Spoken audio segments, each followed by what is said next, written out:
বাড়তে থাকবে। আমল বেশি না কম? পাহাড় এমনি লড়ে নাকি? পাহাড়ের কারণে পৃথিবী কি আছে? স্থির আছে। পাহাড় মানে ফ্ল্যাট। এই ভূমিকম্প হলে আমরা যে বেঁচে যাচ্ছি কিসের কারণে? এই জাবাল পাহাড়ের কারণে। পাহাড় গুলোকে প্যারেক হিসেবে রাখছি।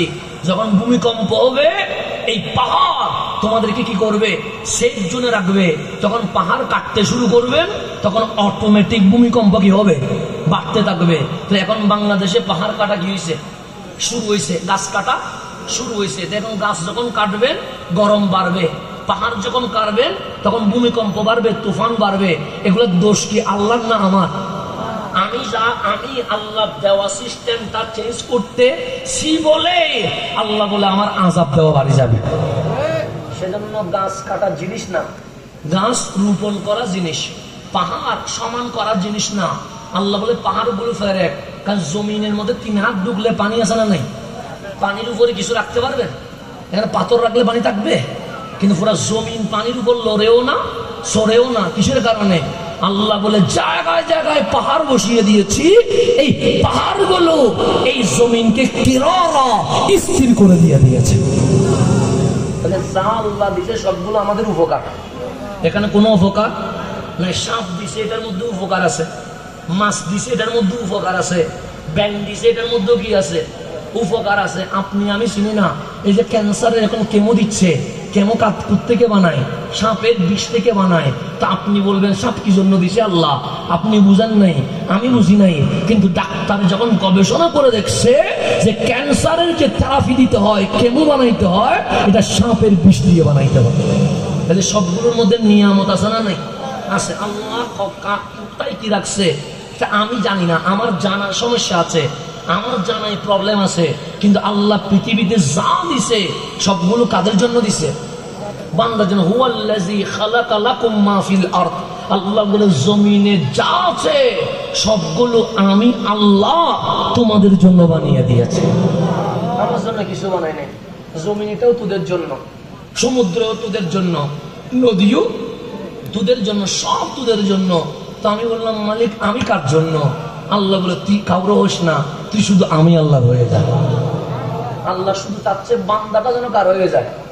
আল্লাহ গরুটা তুই নিয়ে নে, ছাগলও তুই নিয়ে নে, মুরগিও তুই নিয়ে নে, মাছও তুই নিয়ে নে, জমিনের ভিতরে স্বর্ণ আছে এগুলাও তুই নিয়ে নে, কয়লা আছে এগুলাও তুই নিয়ে নে, তেল আছে এগুলাও তুই নিয়ে নে, গ্যাস আছে এগুলাও তুই নিয়ে নে, যা আছে সব তুই নিয়ে নে। কিন্তু তুই বান্দা কারো হোস না, তুই শুধু ইন্না লিল্লাহ, শুধু আল্লাহ হয়ে যায়। আল্লাহ চাচ্ছে বান্দা যেন কার হয়ে যায়। সেজন্য আপনি বলতে পারেন বিল্ডিংটা আমার, বলেন। আল্লাহ বলে সমস্যা নেই। গাছটা আমার, বলেন। এই পৃথিবীর এই ফ্যাক্টরিটা আমার, আল্লাহ বল তোর নামে লিখে ফেল। সেজন্য এই জমিন আছে না নাই? ভূমি অফিসে গেলে জমির নাম নূর হোসেন, ইমাম হোসেন, আবুল হোসেন লেখা আছে না নাই? তো জমিনের মালিক কে? আল্লাহ। কিন্তু ভূমি অফিসে কি আল্লাহ লেখা আছে? আর কি লেখা আছে? নূর হোসেন লেখা আছে, ইমাম হোসেন লেখা আছে, আবুল হোসেন লেখা আছে। মালিক জমিনের মালিক কে? আল্লাহ লাহু মা ফিস সামাওয়াতি ওয়াল আরদ। আমি তো মালিক ভূমি অফিসে গিয়ে দেখি আপনার নাম নাই। কার নাম? আমার দাদার নাম না দেখতে পাচ্ছি। আল্লাহ বলে সমস্যা নাই। কেন? খালাকা লাকুম মা ফিল আরদ, যা আছে সব তুলে দিয়ে দিছি। তা তোর নামে রেজিস্ট্রি কর, সমস্যা নাই। কিন্তু তুই আবার কারো নামে রেজিস্ট্রি হইস না, তুই কারো নামে হবি না। সেজন্য আমার বাবা বলতেছে এটা আমার ছেলে, বলতেছে না? আমার মা বলতেছে এটা আমার মানে, বলতেছে না? আমার বউ বলতেছে এটা আমার স্বামী, বলতেছে না? আমার বোন বলতেছে এটা আমার ভাইয়া, আমার বন্ধু বলতেছে এটা আমার বন্ধু। পৃথিবীতে কতজন আমার আমার বলতেছে। আমার বাবা বলতেছে ছেলে আমার, আমার মা বলতেছে মালিক আমার, আমার ভাই বলতেছে আমার ভাই, আমার বোন বলতেছে এটা আমার ভাই, আমার বন্ধু বলতেছে এটা আমার বন্ধু। সবাই আমার আমার করতেছে। নিঃশ্বাস যখন বন্ধ করলাম, আমার চোখ যখন বন্ধ হয়ে গেছে, এখন আমার ওয়াইফ বলে না এটা আমার স্বামী, এখন আমার মা বলে না এটা আমার মালিক, এখন আমার বাবা বলে না এটা আমার ছেলে। তখন সবাই বলছে ইন্না লিল্লাহ।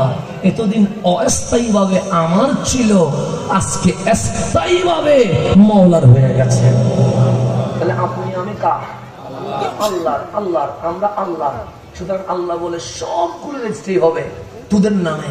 কিন্তু তুই আবার কারো নামে রেজিস্ট্রি হোস না, তুই কার নামে হবে? সেজন্য মাঝে মাঝে যুব সমাজ আত্মহত্যা করে না? করে না? করে। কেন করে জানেন? এই কলবটা হচ্ছে আল্লাহ, এই জায়গাটা কার? আল্লাহ। এটার মধ্যে যখন অন্য কাউরে প্রাধান্য দিয়ে দেন তখন আল্লাহ এখানে গজব দেয়। কি দে? গজব দেয়। তখন আপনার কাছে বেড়ে যে টেনশন বেড়ে যায়। আপনি বলবেন হুজুর আমাকে কি দেন, চিকিৎসা দেন। এখন আপনি যান ফার্মেসিতে ঘুমের ওষুধ খাইতে, কিন্তু ঘুমের ওষুধ খাওয়ার পরেও ঘুম আসে না। দিনে সূর্য উঠে আলো হয়, কিন্তু আপনার চোখে আলো দেখা যায় না। আপনি কিসে পড়ে গেছেন? টেনশনে পড়ে গেছেন। ফার্মেসির ওষুধে ভালো হয় না, মা বাপ সময় দে তারপরও ভালো হয় না, বন্ধু সাপোর্ট দে তারপরও ভালো হয় না।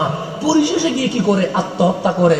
আল্লাহ বলে বান্দা আত্মহত্যা করিস না, কারণ জীবনের মালিকও আল্লাহ, মরণের মালিকও আল্লাহ। একবার বাধ্য হয়েছিস, কলমের জায়গাটা ছিল আমার, সেখানে যখন অন্য কাউরে দিয়ে দিয়েছিস এটা অটোমেটিক কি হয়ে গেছে?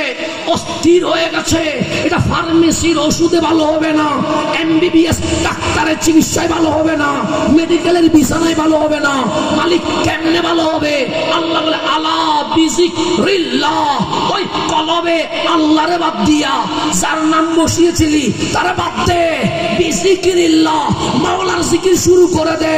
তাতমাইন্নুল কুলুব, জিকির যখন মাওলার করা শুরু করবি অটোমেটিক অন্তর শান্তি হয়ে যাবে।